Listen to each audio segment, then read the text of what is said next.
تو ایسا کلام عجیب قسم کا کلام تو آپ کے منہ سے ظاہر ہی ہو سکتا تھا. اللہ تو آپ کے دل پر مہر لگا دیتا. دل پر مہر لگتی, دل میں وحی نہ آتی, اور ٹھہرتے نہیں یہ کلام اس دل کے اندر. نہ ٹھہرتا تو زبان سے کہاں سے ادا ہوتا. لیکن یہ زبان ایک عجیب کلام کا آپ کی زبان سے ظاہر ہونا دلیل اس بات کیا کہ آپ جھوٹے نبی نہیں, آپ سچے نبی ہیں.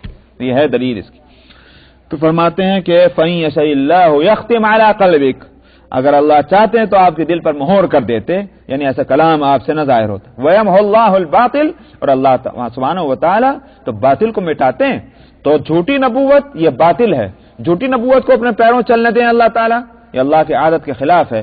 وہ اس کا باطل ہونا جو ہے وہ دنیا ہی میں ظاہر ہو جاتا ہے. اس جھوٹے نبی کی زندگی میں یہ بات ظاہر ہو جاتی ہے کہ لوگ یہ کہتے ہیں کہ جھوٹا ہے. سمجھ میں آیا؟ جھوٹا, اس لفظ کو یاد رکھیے گا. میں جو بات کہہ رہا ہوں وہ یہ کہ جھوٹے نبی کے, یہ نہیں ہے کہ کچھ لوگ ماننے والے ہوں کچھ نہ ماننے والے ہوں, یہ نہیں کہہ رہا ہوں. یہ کہہ رہا ہوں کہ جھوٹے نبی کے جھوٹا ہونے کو اس کی زندگی میں لوگ جو ہیں وہ ثابت کرتے ہیں. جہاں تک سچے نبی کا تعلق ہے, اس کے مخالف بے شمار ہو سکتے ہیں, جانی دشمن بے شمار ہو سکتے ہیں, تکلیف پہنچانے والے بے شمار ہو سکتے ہیں, لیکن کوئی ایسا نہیں ہو سکتا مخالفین کے اندر بھی کہ جو سچے نبی کو یوں کہتے کہ جھوٹا. نبی کریم صلی اللہ علیہ وسلم کی تاریخ سیرت ہمارے سامنے. نبی کریم صلی اللہ علیہ وسلم کو تکلیف پہنچانے میں, آپ کے ساتھ دشمنی کا اعلان اور اظہار کرنے میں کوئی کمی چھوڑی گئی اہل مکہ کی طرف سے؟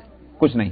مگر اس سب کے باوجود کہ وہ مکے والوں نے یہ فیصلہ کیا کہ آج رات جو ہے محمد صلی اللہ علیہ وسلم کا قصہ ختم کر دیا جائے. جوانوں کو تیار کیا گیا, ہتھیار ان کو دے دیے گئے, یہ سب ہوا, اور وہ ہتھیار لے کر کے آپ پر حملہ کرنے آ رہے ہیں. مگر آپ دیکھتے ہیں اسی کو جس کو قتل کرنا چاہتے ہیں, جس کو شہید کرنا چاہتے ہیں, جس کا قصہ ختم کرنا چاہتے ہیں, اسی کے پاس لوگوں کی امانتیں رکھی ہوئی ہیں. سمجھ میں آیا؟ مال اور چیزیں, قیمتی چیزیں ان کے پاس رکھی ہوئی ہیں. کیوں؟ اس ساری مخالفتوں کے باوجود ایک بات میں سب کا اتفاق ہے کہ یہ جھوٹا نہیں ہے. سب کچھ کہا گیا, شاعر کہا گیا, سمجھ میں آیا, جادوگر بھی کہا گیا, اور خود ہی انہی لوگوں نے کہا جھوٹ بولنا نہیں بھائی, یہ جادوگر بھی نہیں, شاعر بھی نہیں, مگر کسی منہ سے یہ لفظ نہیں نکلا کہ یہ جھوٹا. اس واسطے میں نے کہا کہ اللہ سبحانہ و تعالی کی عادت مبارکہ اس تعلق سے یہ ہے کہ جھوٹے نبی کی نبوت چلتی ہی نہیں اس کے پیروں, اس کی زندگی میں لوگ اس کو جھوٹا کہہ دیتے ہیں اور جھوٹا ثابت کرتے ہیں. اس کو فرمایا کہ وَيَمْحُ اللَّهُ الْبَاطِلَ وَيُحِقُّ الْحَقَّ بِكَلِمَاتِهِ, اور اپنی باتوں کو اللہ سبحانہ و تعالی ثابت کرتے ہیں اور جما دیتے ہیں. إِنَّهُ عَلِيمٌ بِذَاتِ الصُّدُورِ, وہ سینوں کی باتوں کو جاننے والا ہے. اس لیے جو کچھ یہ کہہ رہے ہیں, جو کچھ ان کے جذبے ہیں, جو کچھ ان کے پلان اور منصوبے ہیں, اللہ ان سے واقف ہے. وہ ان کی حرکتوں کی سزا ان کو دے گا. بس وآخر دعوانا الحمدللہ رب العالمین. مولانا محمد وفا وسلام على عباده الذين اصطفى. أما بعد, قال الله عز وجل: لقد كان لكم في رسول الله أسوة حسنة. صدق الله العظيم. بزرگان محترم, یہ اس وقت 25 صفحہ نمبر 1313.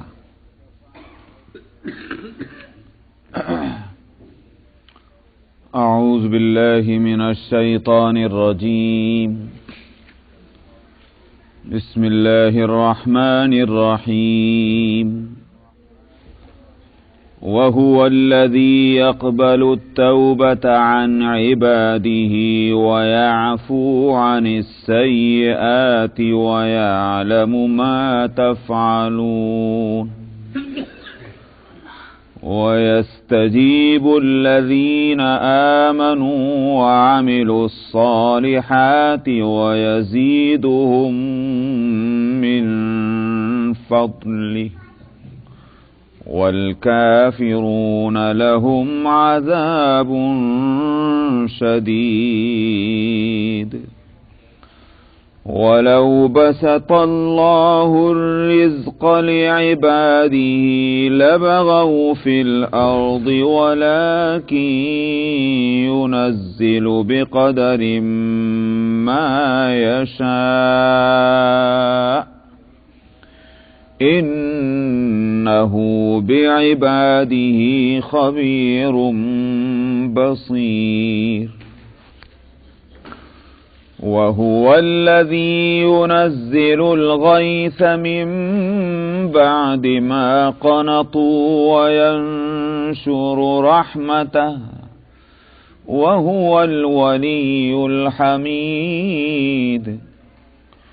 ومن آياته خلق السماوات والأرض وما بث فيهما من دابة وهو على جمعهم إذا يشاء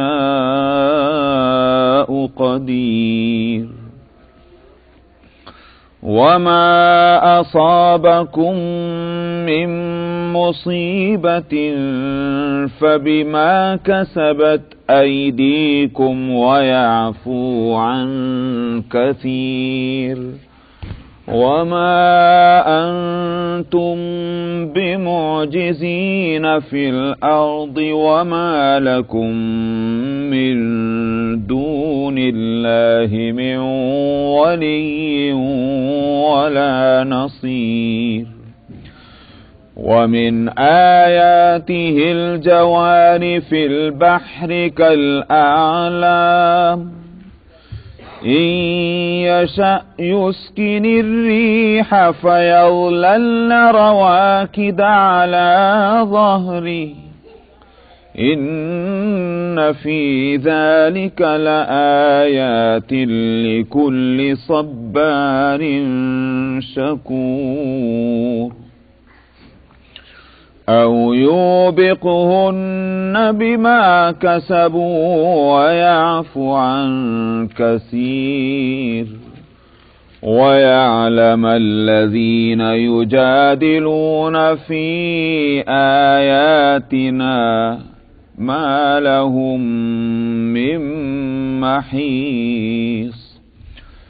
فما أوتيتم من شيء فمتاع الحياة الدنيا وما عند الله خير وأبقى للذين آمنوا وعلى ربهم يتوكلون. والذين يجتنبون كبائر الإثم والفواحش وإذا ما غضبوا هم يغفرون. والذين استجابوا لربهم وأقاموا الصلاة وأمرهم شورى بينهم ومما رزقناهم ينفقون. والذين إذا أصابهم البغي هم ينتصرون. وجزاء سيئة سيئة مثلها فمن عفا وأصلح فأجره على الله إنه لا يحب الظالمين. ولمن انتصر بعد ظلمه فأولئك ما عليهم من سبيل.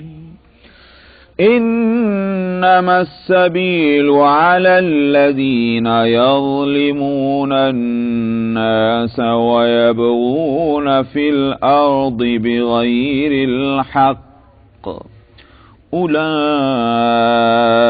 لهم عذاب أليم. ولمن صبر وغفر إن ذلك لمن عزم الأمور. صدق الله العظيم.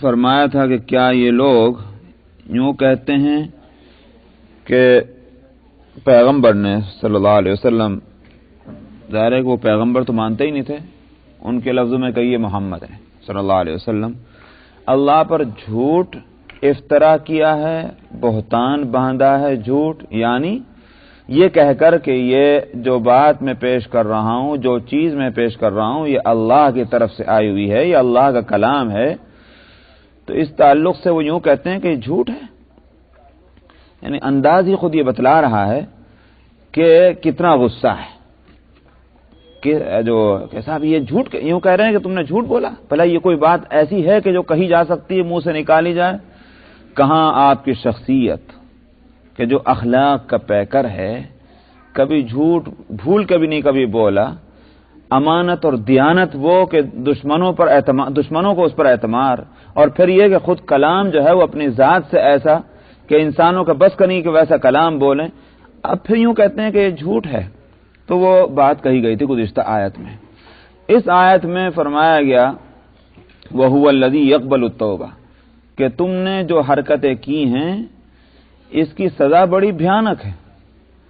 ایک ہی راستہ ہے اس سزا سے بچنے کا جو تم نے حرکت کی ہے، اس کی سزا سے بچنے کی، اور وہ ہے توبہ۔ اس واسطے قبل اس کے کہ وہ وقت گزر جائے اور تم جو نبی کے اوپر ایک جھوٹ اور بہتان ترازی کا جو الزام نامعقول لگا رہے ہو، اس کی خطرناک سزا تم بھگتو، اس سے پہلے ایک ہی راستہ ہے اس سزا سے بچنے کا، اور توبہ کر لو۔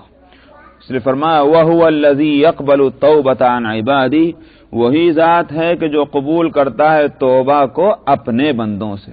کتنے بھی نافرمان بن جاؤ، اللہ میاں کا فرمان ہے پھر بھی یہ رہے گا میرے بندے، تو اس سے توبہ کی طرف ترغیب ہے۔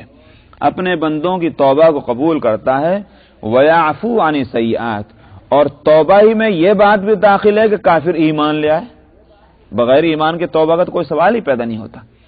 تو اس لیے کافر مشرک جو گمراہ ہے اس کی توبہ کا پہلی صورت کیا ہے؟ وہ ایمان لے آئے۔ جب ایمان لے آئے گا سچے دل سے تو اس کا نتیجہ کیا ہوگا؟ جو اب تک ہو چکا وہ سب جو ہے وہ دھل گیا، معاف ہو گیا۔ فرمایا وَيَعْفُو عَنِ السَّيِّئَاتِ، اور باقی اور چھوٹی موٹی جو غلطیاں ہیں وہ تو انسان کو اس کا احساس بھی نہیں ہوتا، وہ تو اللہ میاں ویسے ہی معاف کر دیں گے۔ یہ بات آگے بھی آئے گی تو وہاں میں بتلاؤں گا انشاءاللہ۔ وَيَعْفُو عَنِ السَّيِّئَاتِ، جو اور برائیاں ہیں کفر سے، شرک سے، اور جو جس کو گناہ کبیرہ کہتے ہیں، ان سے نیچے کی جو خطائیں ہیں ان کو تو اللہ ویسے ہی معاف کر دیتا ہے۔ وَيَعْفُو عَنِ السَّيِّئَاتِ وَيَعْلَمُ مَا تَفْعَلُونَ، اور اللہ جانتا ہے جو کچھ تم کرتے ہو۔ یعنی یہ الزام جو ہے، یہ نامعقول الزام کس وجہ سے؟ بھائی جو آدمی بات کہتا ہے اس کے بیک گراؤنڈ میں پس منظر میں کچھ تو بات ہوگی۔ یہ پیغمبر پر جو الزام لگا رہے ہیں خود بھی جانتے ہیں کہ یہ الزام جو ہے بے وزن ہے، پھر کیوں الزام لگا رہے ہیں؟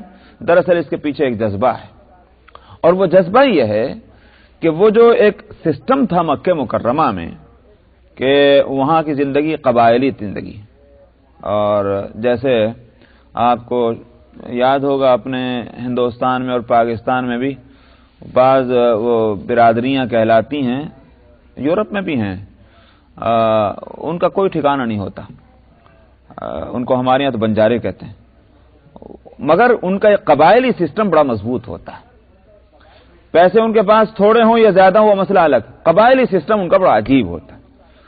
ٹھیک یہی صورت قریش کی تھی کہ ان کے پاس سب کے پاس پیسہ زیادہ تھا نہیں تھا، کچھ لوگ پیسے والے تھے، کچھ لوگ غریب تھے، مگر ایک قبائلی نظام تھا۔ اس قبائلی نظام میں صورت یہ تھی کہ مکے والے پورے عرب میں اپنی بعض خصوصیات کی وجہ سے یا بعض اور دوسرے وجہوں سے لیڈر بنے ہوئے تھے، بلا شرکت غیر، مکے والے لیڈر تھے۔ اب ان کی لیڈری جو دماغوں میں بیٹھی ہوئی تھی وہ اس کے لیے تیار نہیں تھے کہ محمد ابن عبداللہ کو اپنا لیڈر بنا لیں اور ان کے گویا قیادت کو تسلیم کر لیں اور اپنے آپ کو ان کے ماتحت کر دیں۔ یہ تھی وہ بات۔ اس لیے اب یہ جو کلام پیش کیا جا رہا ہے، جس چیز کی دعوت دی جا رہی ہے، اس کے مقابلے میں وہ کیسے کہہ دیں گے ہم آپ کو قائد نہیں بناتے؟ یہ تو بڑی نامعقول بات ہوتی۔ تو اس نامعقول بات کو نبھانے کے لیے دوسری نامعقول حرکت کیا کرتے تھے کہ صاحب یہ جھوٹ بولتے ہیں، اللہ کا کلام تو ہے ہی نہیں، اپنی طرف سے گھڑ کے لا رہے ہیں۔ یہ تھی وہ بات۔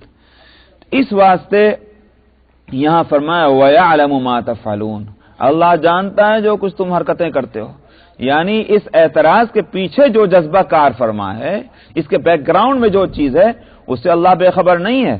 تو ایک تو غلطی کر رہے ہو، اور غلطی جس بیک گراؤنڈ کی وجہ سے ہو رہی، وہ بیک گراؤنڈ خود بڑا بھیانک ہے، بڑا خطرناک ہے. تم دوہرے جرم کے مرتکب ہو، اور اللہ سے وہ چیز چھپنے والی نہیں ہے. وَيَعْلَمُ مَا تَفْعَلُونَ وَيَسْتَجِيبُ الَّذِينَ آمَنُوا وَعَمِلُوا الصَّالِحَاتِ وَيَزِيدُهُم مِّن فَضْلِهِ. اور فرمایا جب ایمان لے آتا ہے کوئی شخص تو اس کا معاملہ غیر مؤمنوں سے، غیر مسلموں سے بالکل مختلف ہو جاتا ہے.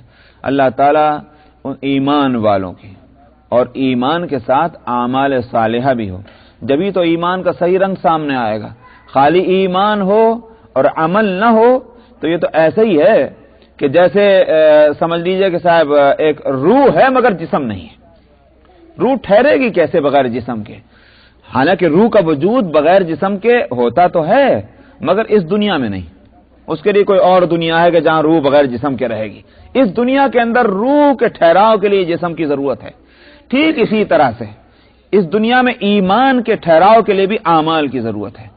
بے شک آخرت میں ایمان ٹھہرے گا بغیر اعمال کے، وہ دوسری دنیا ہے، وہاں اعمال کی ضرورت نہیں ہوگی. دیکھ رہے ہیں آپ جنت میں اور جہنم میں وہاں اعمال نہیں ہوں گے. ایمان یا کفر ہوگا تو کفر ہوگا جہنم میں اور ایمان ہوگا جنت میں.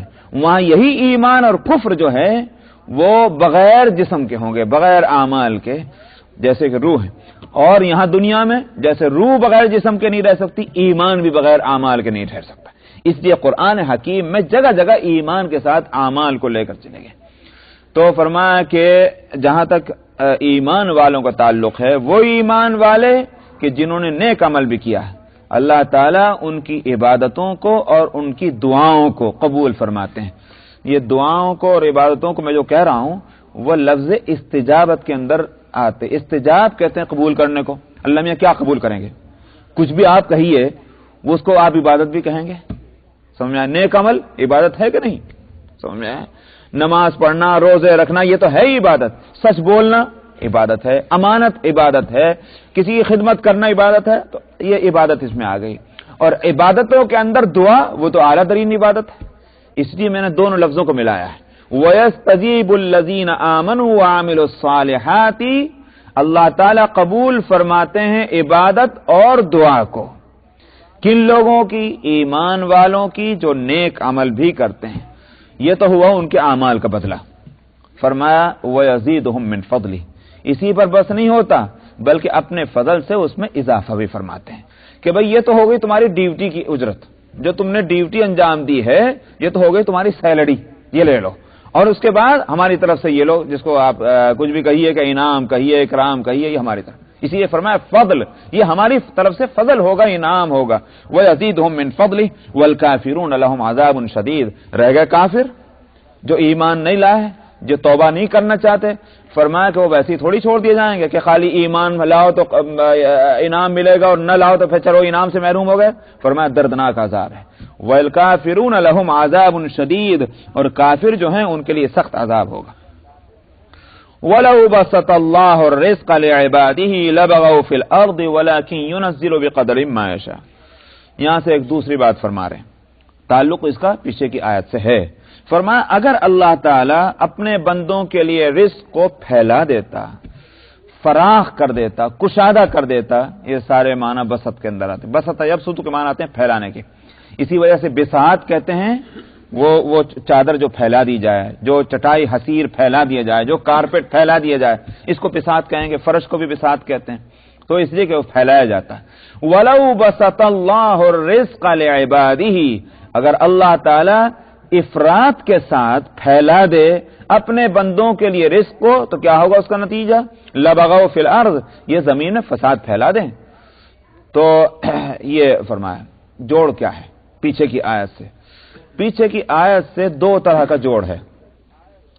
ایک جوڑ تو یہ ہے کہ جہاں تک کافروں کی بات ہے، وہ کافروں کو یہ ہوتا تھا کہ مکے والے اگرچہ ان کے پاس پیسہ تھوڑا ہی تھا مگر پیغمبر صلی اللہ علیہ وسلم کی بات کیوں نہیں مانتے تھے؟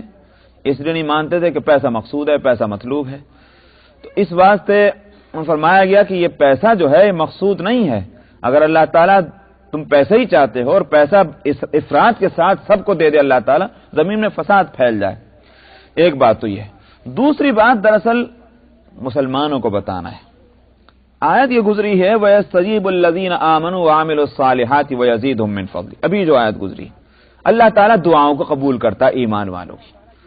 ان دعاؤں کے اندر یہ بات بھی تھی کہ بعض صحابہ نے یہ دعا مانگی, خداوندہ ہمیں مال دے دیجیے, یہ دعا مانگی. چنانچہ حضرت خباب ابن ارت رضی اللہ عنہ جو مشہور صحابی ہیں, ان سے روایت ہے کہ ہمارے دل میں ایک خواہش پیدا ہوئی کہ جیسے مکے کے بعض سرداروں کے پاس, بعض مالداروں کے پاس پیسہ ہے, اللہ تعالی ہم کو بھی یہ پیسہ دے دے تو ہماری یہ پریشانیاں دور ہو جائیں اور ہم اپنی ضرورتوں کو ٹھیک سے پورا کریں, دین کے کام میں بھی آئے گا وہ پیسہ.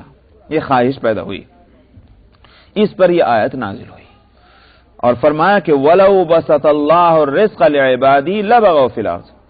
اگر اللہ تعالیٰ افراد کے ساتھ, کثرت کے ساتھ اپنے بندوں پر پیسے کو پھیلا دے, مال کو پھیلا دے, تو کیا ہوگا اس کا نتیجہ؟ فساد ہو جائے گا زمین میں. کیوں ہوگا فساد؟ اس واسطے کہ جب سب کے پاس پیسہ ہوگا تو کوئی ایک دوسرے کا ضرورت مند نہ رہے گا. سمجھ میں آیا نہیں بات؟ جب ضرورت مند نہ ہوگا تو اب دباؤ کس کا کس پر رہ گیا؟ ایک تو یہ ہوا. اور اللہ تعالیٰ نے جو نظام یہاں بنایا ہے وہ بنایا ہے نظام اس طرح سے کہ میں آپ کا کسی چیز میں ضرورت, آپ دوسرے کسی اور چیز میں میری ضرورت مند. سمجھ میں آیا؟ یہ ایک نظام ہے دنیا. اس کے بغیر دنیا کی زندگی گاڑی نہیں چلتی. اللہ تعالیٰ نے یہ کیا, کچھ لوگوں کو مال زیادہ دے دیا, کچھ لوگوں کو صحت تندرستی زیادہ دے دی. اللہ تعالیٰ نے کسی کو علم اور فن زیادہ دے دیا. اب مال والا علم والوں کا محتاج ہے, علم والا مال والوں کا محتاج ہے. کچھ لوگ صحت والوں کے محتاج ہیں کچھ کاموں کے اندر, تندرست ہوں تو کچھ کام تندرستوں سے لینے پڑتے نہیں پڑتے. تو غرض ہے کہ یہ حاجت مندی جو ہے ایک کی دوسرے کے ساتھ دنیا کی زندگی اسی سے چل رہی ہے. کیوں چل رہی ہے؟ اگر یہ حاجت مندی نہ ہو تو کیا تعلق رہ گیا پھر ایک دوسرے سے؟ کوئی تعلق نہیں. اور انسان کا مزاج اللہ تعالیٰ نے جو بنایا ہے اس میں تمدن رکھا ہے. تمدن کا لفظ آپ نے پڑھا نہیں پڑھا؟ یہ مدنیت سے بنا ہے. اور مدنیت کہتے ہیں شہریت کو. جنگل کے مقابلے میں جنگلی زندگی, تو الگ میں الگ, وہ اس پہاڑ پہ وہ اس پہاڑ پہ, یہ شان انسانوں کی نہیں. انسان چاہتا ہے اپنے جیسے انسانوں کے جمگھٹے کو, آبادی کو, اسی کو تمدن کہتے ہیں. تو تمدن اور مدنیت جو ہے یہ انسان کا مزاج ہے. یہ جب تک نہیں بن سکتی جب تک کہ یہ ایک دوسرے کا حاجت مند اور ضرورت مند نہ ہو. تو اگر سبھی کو مالدار بنا دیا جاتا تو پھر ایک دوسرے کے ضرورت مند نہ رہتے اور گاڑی نہ چلتی. نہ صرف یہ کہ ایک دوسرے کے ضرورت مند نہ رہتے, نقصان اس میں کیا ہوتا؟ نقصان یہ ہوتا کہ پیسے کا ایک مزاج ہے, مال کی ایک طبیعت اور فطرت, اس کا نیچر ہے. اور وہ کیا؟ جتنا زیادہ آتا ہے اتنی ہی ہرس بڑھتی جاتی, لالچ اس کا اور اتنا ہی بڑھتا جاتا ہے. حالانکہ ہونا یہ چاہیے کہ بھئی اگر کوئی شخص تندرست ہے تو یوں نہیں کہے گا میں اور تندرست بن جاؤں, یہ نہیں ہوگا. ایک شخص نے کھانا کھا لیا, اس کی خواہش یہ نہیں ہوگی اور کھا لوں. ہر چیز کی ایک لمٹ ہوتی ہے. مگر مال کا مزاج یہ ہے کہ مال جتنا آئے اتنی ہی اور اس کی ہرس بڑھتی جاتی ہے. تو اب دو چیزیں ہوئی. ایک تو یہ کہ اگر مال زیادہ ہو جائے سب لوگوں کے پاس, کوئی آدمی بھی غریب نہ رہے, تو ایک دوسرے کا دباؤ نہ رہا.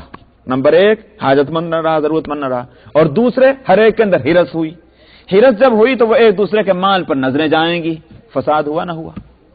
فرمایا لبغوا فی الارض, تو زمین میں فساد پھیل جاتا.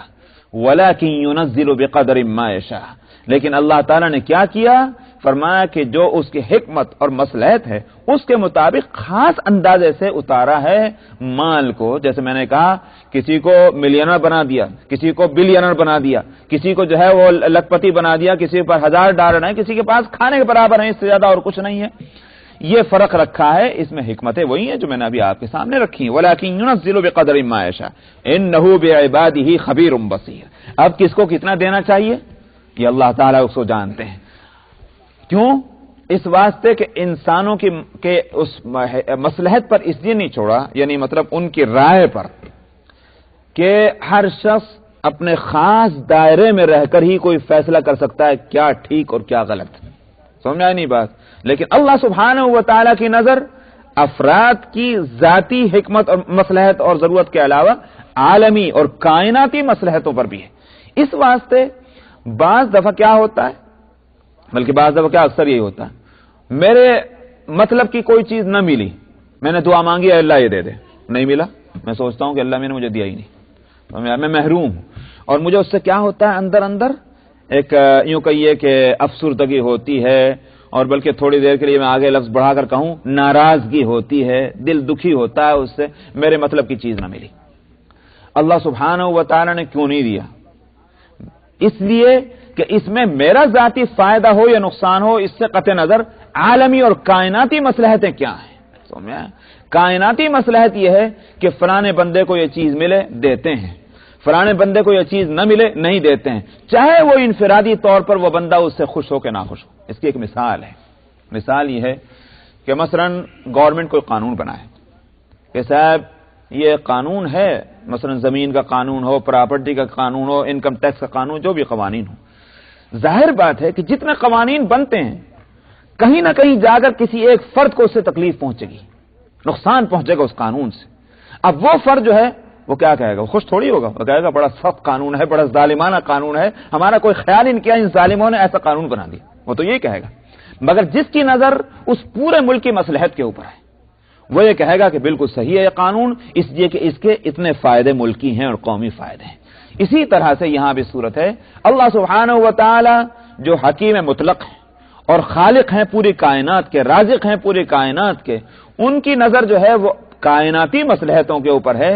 اس واسطے ان مصلحتوں کے نفاذ پر اگر کسی فرد کو تکلیف بھی پہنچے اور دل بھی دکھی ہو تو یہ نہیں کہا جائے گا کہ اس کے اندر کیا فائدہ ہے، اس فیصلے کے اندر عالمی فائدہ ہے. اس لیے فرمایا انہ بعبادہ خبیر بصیر، وہ اپنے بندوں سے باخبر ہے اور ان کے معاملات کو اور حالات کو دیکھنے والا ہے، اس لیے اس کا فیصلہ بڑا حکیمانہ ہوتا ہے. وَهُوَ الَّذِي يُنَزِّلُ الْغَيْثَ مِن بَعْدِ مَا قَنَطُوا وَيَنشُرُ رَحْمَتَهُ وَهُوَ الْوَلِيُّ الْحَمِيدُ. اور فرمایا وہی وہ ذات ہے کہ جو اتارتا ہے بارش کو بعد اس کے کہ وہ مایوس ہو جاتے ہیں، مایوس ہو جاتے ہیں. وَيَنشُرُ رَحْمَتَهُ، اور اپنی رحمت کو اس طرح پھیلاتا ہے. پھیلاتا ہے کہ مطلب کیا ہے اپنی رحمت کو؟ کہ اس بارش کے نتیجے میں پھل پھول غلہ اور گھاس پھوس پیدا ہوتی ہے، یہ ظاہر ہے اس کی رحمت ہے. اس آیت سے جہاں اللہ کی قدرت کی طرف اشارہ ہے وہاں اس کی حکمت کی طرف اشارہ ہے کہ دیکھو تم تو یہ سوچتے ہو بارش نہیں آئی، کیوں نہیں آئی؟ اس کا یہ نقصانات ہے، تمہاری نظر اس پر ہے، مگر اس کے آنے میں جو دیر ہے اللہ تعالیٰ اس کی حکمتوں کو جانتے ہو، تم نہیں جانتے. نمبر ایک تو یہ بات ہوئی. نمبر دو یہ آئی ہے کہ اے مسلمانوں اگر تمہارے پاس آج مال نہیں ہے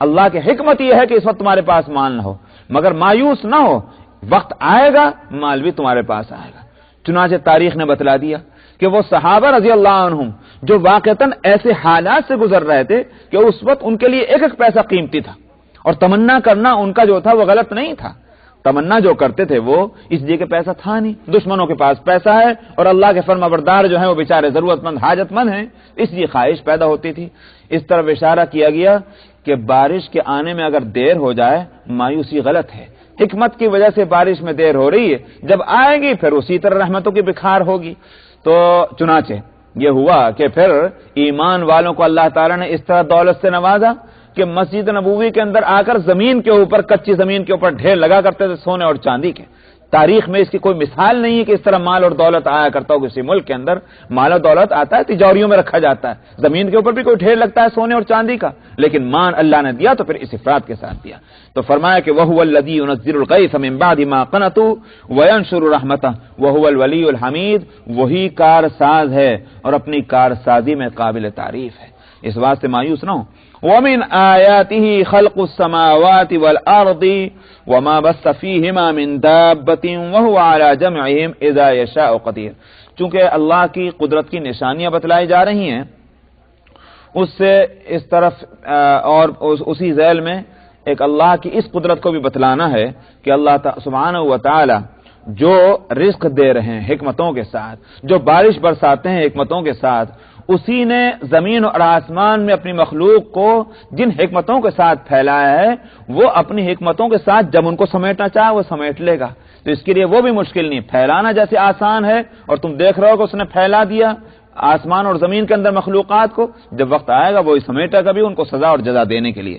فرمایا اس کی قدرت کی نشانیوں میں سے پیدا کرنا ہے آسمانوں کا اور زمین کا اور جو کچھ اس میں پھیلا رکھا ہے جانداروں کو، من دابہ، دابہ جانوروں کو، جانداروں کو کہتے ہیں۔ اس سے اس طرف بھی اشارہ ہوا کہ زمین کے اندر تو ہیں ہی جاندار مخلوق، آسمانوں کے اندر بھی جاندار مخلوق ہے۔ ان جاندار مخلوق میں فرشتوں کا ہونا تو سبھی کو معلوم ہے، ظاہر ہے کہ فرشتے بھی جاندار مخلوق ہیں، لیکن بعض کہتے ہیں کہ اس دابہ کے لفظ سے اشارہ اس طرف بھی ہو سکتا ہے کہ زمین کے علاوہ اور فضاؤں میں، ستاروں میں، سیاروں میں، آسمانوں میں فرشتوں کے علاوہ کوئی اور بھی مخلوق ہو، اگرچہ ہمارا علم ابھی تک وہاں تک اس نے ڈسکور نہیں کیا ہے اس کو کہ بھئی کیا مخلوقات ہو سکتی ہیں، مگر ہو سکتا ہے کہ اور دوسری مخلوقات بھی ہوں۔ وَهُوَ عَلَى جَمْعِهِمْ إِذَا يَشَاءُ قَدِيرٌ، فرمایا اور جس طرح اس نے پھیلایا ہے اس مخلوق کو، اسی طرح ان مخلوق کو سمیٹنے پر بھی وہ قادر ہے جب چاہے گا اس کو۔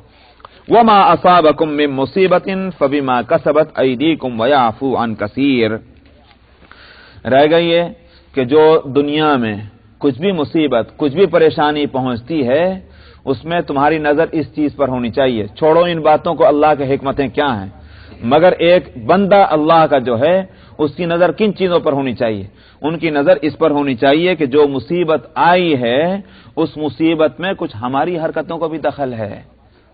یہ نہیں کہ بس اپنے آپ کو اسی کا مستحق سمجھتے رہیں، یہ نعمت بھی ملنی چاہیے، یہ نعمت بھی ملنی چاہیے، یہ نعمت بھی ملنی چاہیے۔ ذرا اپنے اعمال پر بھی نظر رکھو، تمہارے اعمال تو حقیقت ایسے ہیں کہ ایک نعمت بھی تمہیں نہ ملے، حقیقت تو یہ ہے۔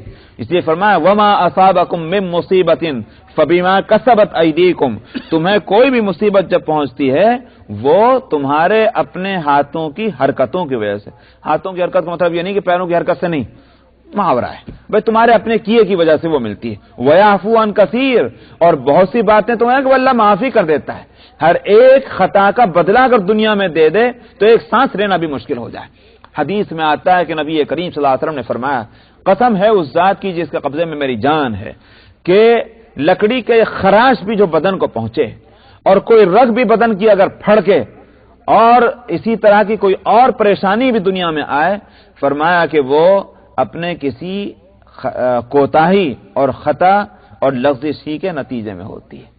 اور وَيَعْفُو عَن كَثِيرٍ، آپ نے اس آیت کو فرمایا کہ بہت سی خطاؤں کو تو اللہ تعالیٰ ویسے ہی معاف فرما دیتے ہیں، مگر ہاں مومن کے لیے یہ خصوصیت یہ ہے کہ مومن کو دنیا میں سزا ملتی ہے اس کی اپنی خطاؤں کی وجہ سے، مگر جن خطاؤں کی سزا دنیا میں دے دی جاتی ہے آخرت کی سزا سے اس کو پھر بچا لیا جاتا ہے، ان خطاؤں کی سزا آخرت میں نہیں دی جاتی۔